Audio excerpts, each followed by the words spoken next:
সেদিন গিয়েছিলাম নানু বাড়িতে, এক রাত ছিলাম, কারণ নানু বাড়ি মানেই হচ্ছে শাপলা ফুলের রাজ্য।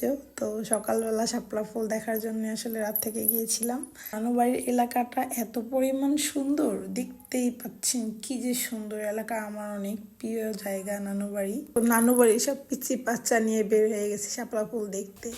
মাঠের ধানের ক্ষেতের ভিতরে শাপলা ফুল ছিল, তারপরে যেখানে সেখানে পুকুরে শাপলা ফুল, নীল শাপলা, লাল শাপলা, সাদা শাপলা, সব রকমের শাপলা আসলে ছিল।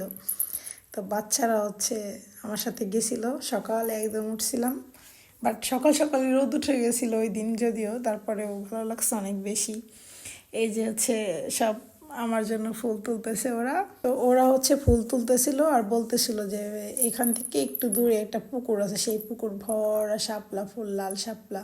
তো আমরা এখন চলে যাচ্ছি সেই শাপলা ফুলের উদ্দেশ্যে। তো এই শাপলা দেখে তো আমার মাথা পুরাই নষ্ট। এত সুন্দর লাগতেছিল সকালবেলা এই শাপলাগুলো দেখতে। আসলে চোখের সামনে না দেখলে বোঝা যায় না, ভিডিওতে অত বোঝা যায় না, বাট সামনে থেকে এত এত শাপলা ছিল। আর দেখতে কী যে পরিমাণ সুন্দর লাগতেছিল, অনেক বেশি সুন্দর ছিল এই দিনটা। সকালটা অনেক সুন্দর ছিল। নানু বাড়ি থেকে একটু দূরে এই পুকুরটা, এই জন্য আমি অত দূরে যাই না। ওরা পুকুরের একদম ওই প্রান্তে যায় শাপলাগুলো তুলতেছিল। এটা ওরা আমাকে সবাই ফুল এনে দিচ্ছিল। আরেকটা জমি থেকে নীল শাপলা আনছিল ওরা আমার জন্য, কিন্তু নীল শাপলার আলাদাভাবে ভিডিও করা হয় নাই। আমার অনেক বেশি পছন্দ নীল শাপলা।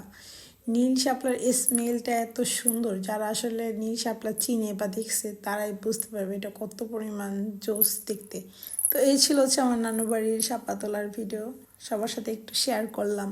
যারা ধৈর্য নিয়ে আমার পুরো ভিডিওটা দেখেছেন তাদের অনেক অনেক ধন্যবাদ।